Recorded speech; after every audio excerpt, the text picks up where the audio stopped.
Hi everyone, thanks for being here with me today. I'm going to talk about something which we all deal with every day, but we never think about it. Let's say you're looking at a dashboard, and based on that you're coming up with some decision, and later you realize that something is really off. The poor data quality is going to cost us more, not just the money, not just the time, it's beyond that. And today we are going to learn how to master on the data quality to overcome all the limitations. Before we move on, I just want to take a few minutes to introduce myself and to share how I got here. I'm Megala Sinnaraj. I'm lead data quality analyst, engineer at Core Strategics. So I have over 20 years of experience in IT industry, worked across various domains like banking, finance, retail, and automotive. I've started my career as an engineer and moved into technical lead and later on to architecture. And over the time, I was more curious about the data. And it's really fascinating for me to see how the data is getting evolved and transformed over the time. And this curiosity led me to think about more about the quality of the data. And using that, I always feel that something is really wrong and we need to go back and correct it. And that's what originally brought me into data quality engineering, and here I am today to share some of what I have learned all the way. Before I get on to the topic, I just want to share a quick story. It's about my grandma's recipe. So everybody over here would have tried that one traditional recipe but never got it right. For me, one such recipe is my grandma's chicken curry. This recipe has been passed my grandma to my mom and then my mom to me. When I tried, I never got it right. Maybe I stirred few seconds less, or it could be for her a pinch of spice, could be for me a tablespoon of spice. Or it's just that her special touch, which she cannot add that in her written recipe. That same thing happens with the data too. When the data transforms from one layer to another layer, or from one system to another system, and if we keep missing all those small details, we will start losing the flavor of it. That's called source of truth. And this story has taught me a lesson. Best result comes from making sure that you're following the entire preparation and how you're doing it. And my grandma always says that, check your ingredient before you start. Because once you get onto the pot, then definitely it's hard for us to fix. And that's what we are going to explore today. How we are going to make sure that the data is accurate and consistent and with high quality at different stages. And here is the agenda which we are going to talk about today. First, we will try to explore the business impact of having poor data quality and the cost of data errors. And then we move on to understand how we are going to switch from traditional pipeline validation model to continuous layered validation. And the third one, we will think about how to build the team with the right skill set. So that way we can build a robust system. Let's start with the foundation. Why data quality matters for everyone. So the first example is about the duplicate transaction. One fine day you just saw the dashboard and you see a huge spike. You think that, wow, the sales are doing so good. Then what happens? Should we think about restocking our inventory? But the reality is, these are just false positives. The second example is going to be just opposite of that, where the data is missing from one particular region. So here what happens? Should you get panic thinking that the sale is completely broken and your store is going to shut down? But that's not the case. It's just that you missed the data and you didn't receive it on a time. And both of these examples, whatever I have given here, is just about the data quality issues. It's all because of the poor data quality. You actually wasted your time, wasted your effort and money, and it's beyond that. And you all still think that is something related to just to the organization? No, it's not. The scope is really big and it's massive if something really goes bad with the data.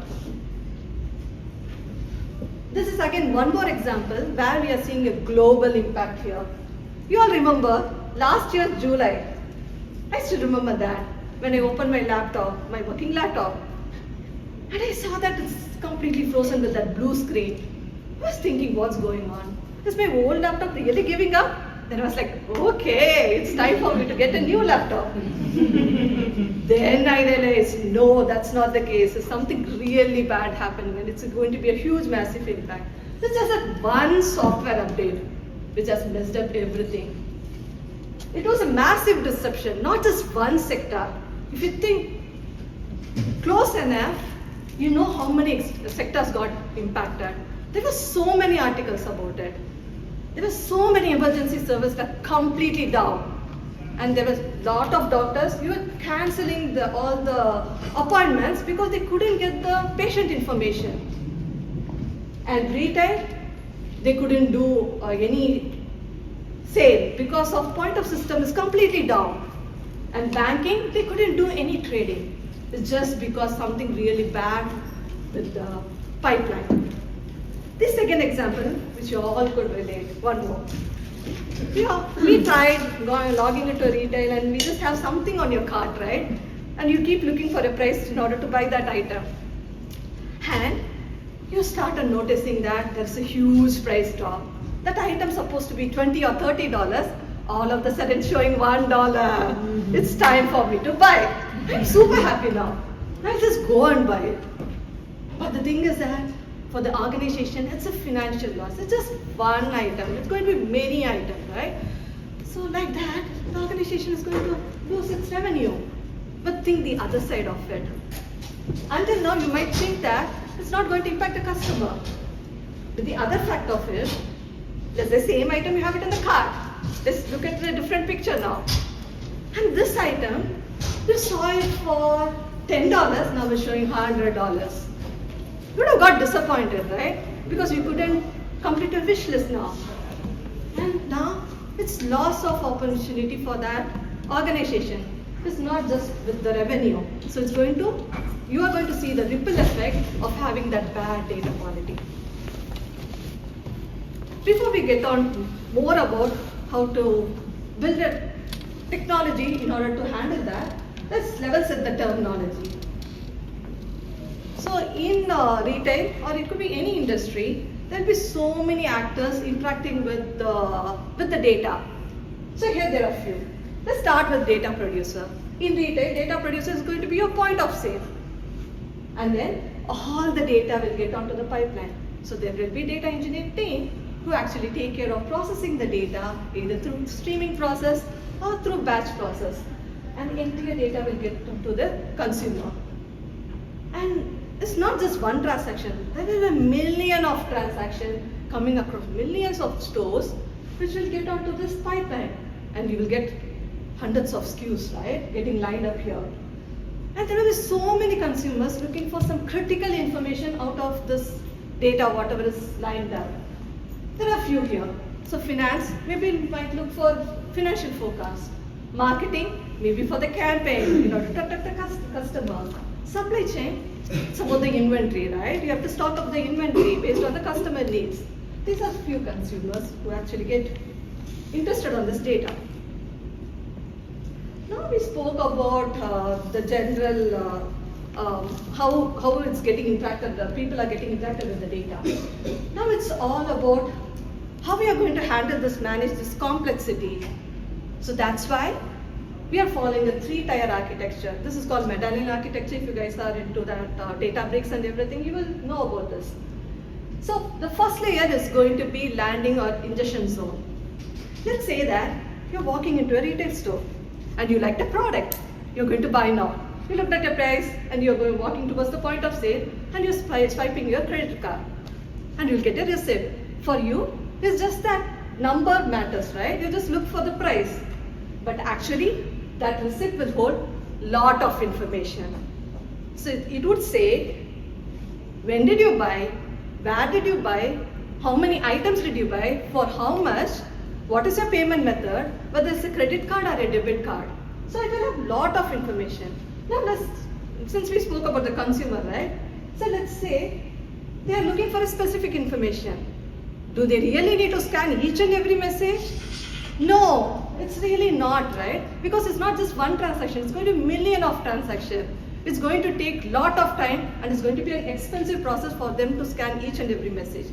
That's why in this region, in this zone, we are going to flatten the data. When you're flattening the data, you're going to get the information and put that onto a specific domain. If it's related to payment, then it goes to the payment table, item to the item table. So like that, you will categorize it based on the domain. Then comes the transformation zone. Now we have prepped the data, right? Now we have to think about how we are going to apply the business rule in order to get the good insight so that the consumer can actually build their analytical solution. That's what happens in the transformation zone. And the next one is going to be the consumption zone, where you can do all the aggregation, and this aggregated data is going to help you out in order to build the dashboard and the report using that information. Now we understood about the zone and everything, right? Now I am to the topic. The interesting part of this particular session is going to be understanding how to have the data in a better way or represent it in a better way with high quality, reliable and being consistent. And there's an approach to it. Everything has a secret, right? So now it's about modern data quality validation model. So what this will do, this will build you or give you a trust to your entire data and pipeline. So modern data quality is not about fixing data towards the end of everybody has been consumed it, right? It's about building the trust in the data lifecycle. But now you all might think, then what the organization was doing before, that's what we are going to see now. So the traditional data model, again it's on the big data pipeline. Everything will be done towards the end of the pipeline. It's really slow, right? Because think this way, consumers still waiting for the validation check to be done in order to get the right data or the clean data. That's going to delay the entire process. And the next disadvantage of following the traditional model is that if you find something wrong with your pipeline, you have to wait and rerun the entire pipeline. Now again, the consumers still have to wait. Now it comes about the cost perspective, right? It's going to be really expensive because if something gets broken, you have to take time to figure out where exactly it got broken, because we have seen different layers, right? It's not that easy to track that one missing item or one missing transaction. So it's going to be really hard. So with this, we can understand that there are so many disadvantages of using the traditional model. Like it could delay, we have to rework on everything, and it's going to be completely inefficient. But how can we come over it? So this gives you an answer. So the modernized data validation. So here, we will continuously monitor the data at different levels. The first level is going to be data quality validation, second one is going to be the code quality, and the third one is going to be high-level metric validation. Again, we are going to see everything in detail now. So this particular data quality validation is going to have two methods. The first method is going to be rule-based validation. So you have specific rules defined and integrated to the pipeline. And this specific rule will take care of checking your data to see whether it's consistent or reliable.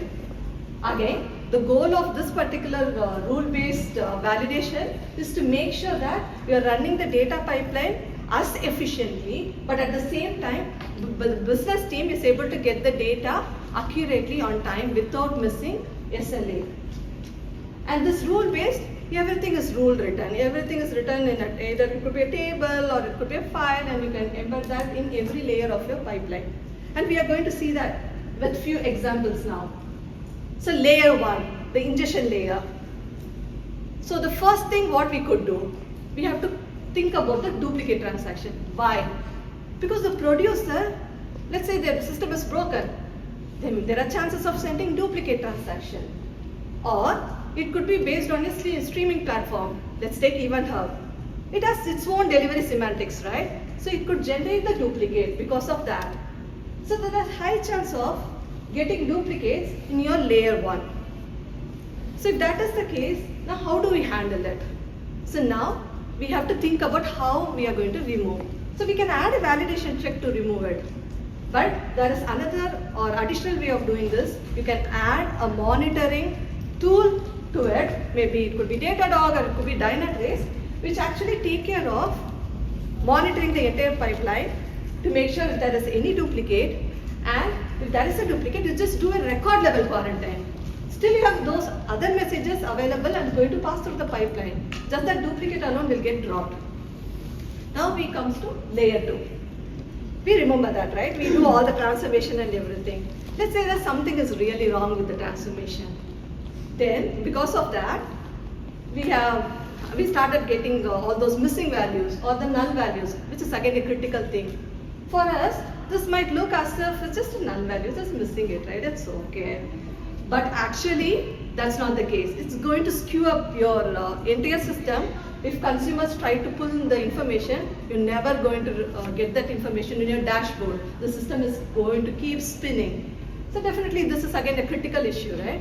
So now in this case, you can still quarantine. But in this, since it's being critical, you're going to do a batch level quarantine.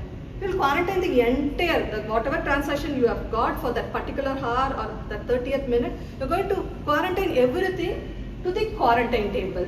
This is called batch level quarantine. Once that is done, again you can, using those monitoring tools, you can attach your ServiceNow embedded to your, to your issues, and you can start sending all those ServiceNow tickets so that team can pitch in and try to figure out where it's actually went wrong, because it's not a simple thing, right? It's not a record level. It's going to be a batch level quarantine. So you're going to start missing all the information for that particular batch. Then comes the final layer, the consumption layer. Once every transformation, everything is done. Now, it's all about the integrity, right? You should not see any orphan records. All your parent-child relationships supposed to be maintained. There should not be any item without a transaction or payment without an item. Can never happen. But if it happens, this would help us to trigger that alert, asking team to take a look. You might think, what is going to create an impact, right? It's just simple checks. But that's not the case. Let me say an example. I just got an item, okay? Maybe let's say for $20. Then I just didn't like it, I just want to return it. I'm just walking towards the store asking them to return because I was received. So I just went there and asking them to return. Then they said that they're not able to locate my transaction. I was like, really? And they asked me to talk to the customer service. I had to call them, tell them, talk about it, and struggle for a week. And then later, they might give me a solution. But actually, it's just the system issue, it's just the code or the data issue where we have missed that integrity check. So when it comes to us, that's when we start realizing that it's not just going to impact the organization, it's going to impact every individual who is buying or is going to get things or whatever they are doing. It's going to highly get impacted because of all these data issues. Now we are moving on to the second method. So the rule-based is explicitly you are defining some rules. So that you are making sure that you are catching all the known issues. But when it comes to observability, it's about it's like not all the problem is predictable, right? Sometimes there will be unexpected spike or anomalies. If that is the case, observability is the one who's going to help us out. So it's going to be a pattern based. Just to recap, the old one is a rule based, right? So this is going to be driven completely by a pattern. So you're going to have a historical data or a baseline where you always go back and check how the data is performing. That's what this observability will do. Now the rule based is about it's about catching all the issues what you already know. But this one is like what you didn't expect. And together it's going to complement the entire system by providing more confidence. And in observability, it's all about looking at the historical, I said, right? So now let's take an example. About thinking about what would be the limitation, why we have to go for observability, and what is the difference between both again. So here, let's say observability is about validating everything on the data what we receive. But let's say we are missing complete information from a store. Then this won't be helpful, right? Because you need that historical data. If you are not even getting data from a particular location, it's never going to work. That's why we should start with rule-based validation and make it as essential, and then go to the observability. Now observability, let's again, I will go with my favorite retail example. In retail environment, when it comes to October, it's all about Halloween candy. But when it comes to November, it's all about Thanksgiving shopping. So using this observability, there are two approaches to this. So using that historical monitoring within observability, you can understand what item they're going to buy more, which is going to sell really fast, and how we are going to manage the inventory. And the second way is the trend analysis, where you can look for the pattern and you can predict the customer behavior. That's what we do for Thanksgiving, right? We want to understand when the customer is going to walk in, it's going to be a week before the Thanksgiving or the day before the Thanksgiving, so that you can build the inventory. It's not just about that, even the staffing part, so that you can attend the customer and then you can build that relationship with them. And there are so many tools available for this on the market. And one of them is the QGrid, which is our in-house tool. We have it, it's been built out by our organization, and you can embed that into your pipeline, and you can keep monitoring the data.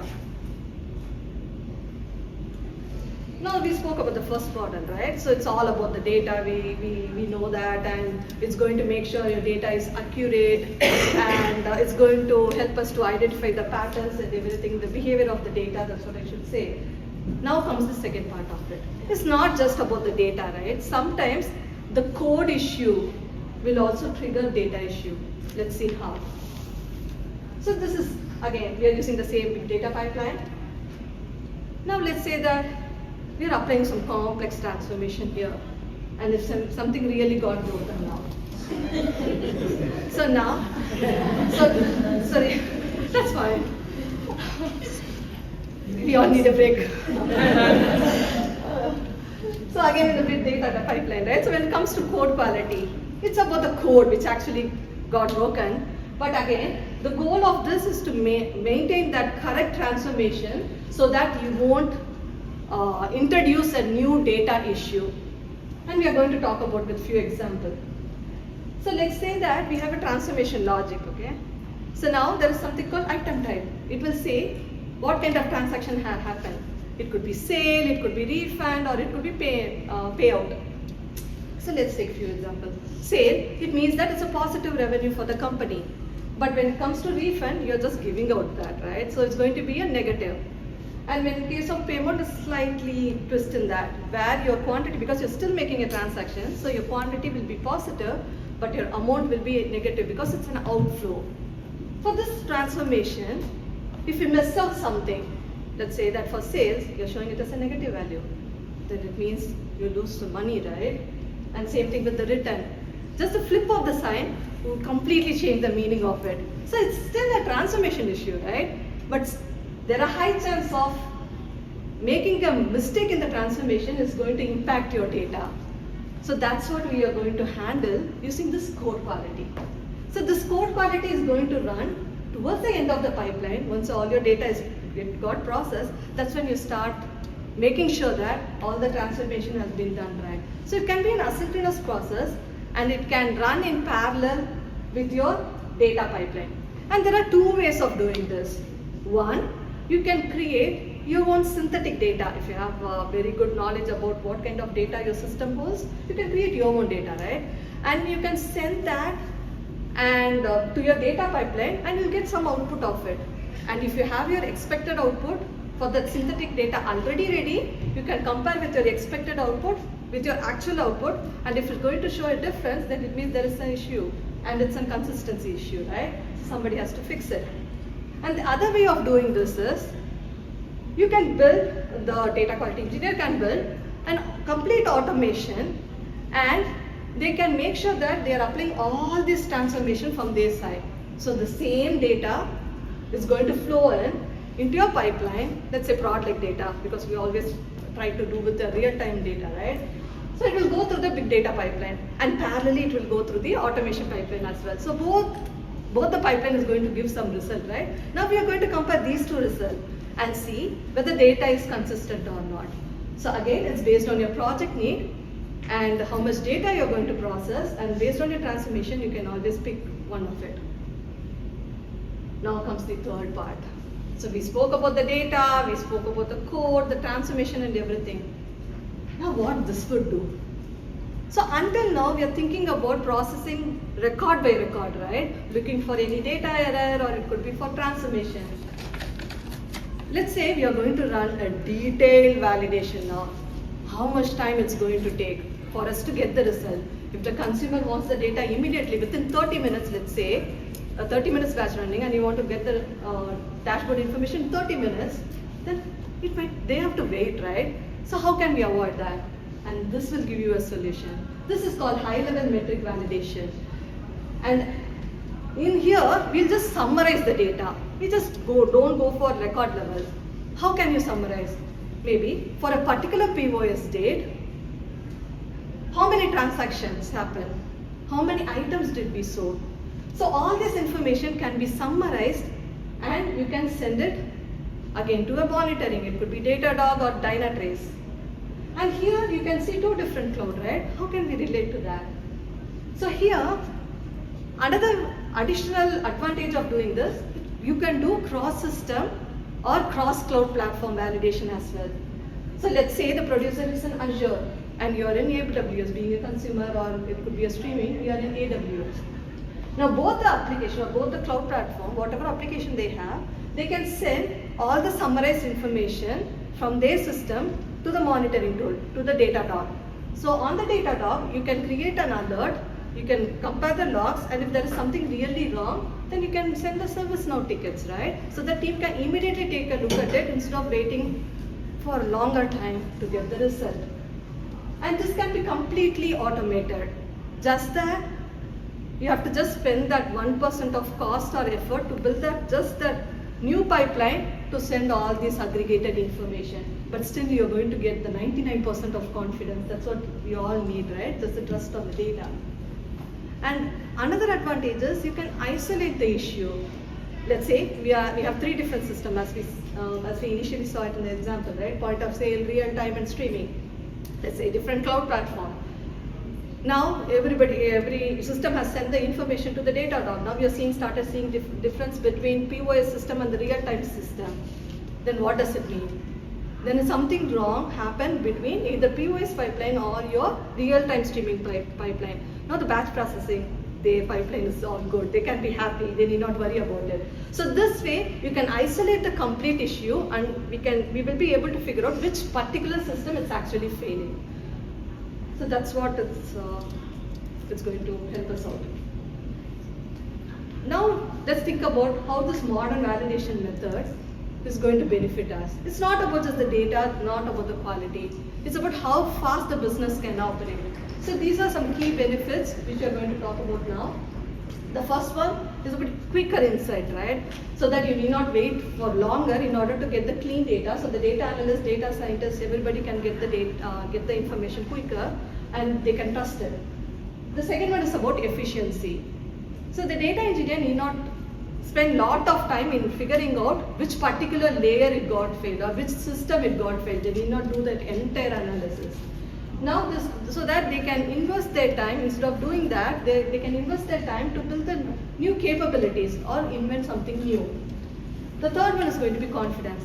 How nice to see that all your dashboards shows the same value. You'll feel so good, right? You'll feel so confident about the data, and the leadership can take the strategic decisions. The final thing is about foundation.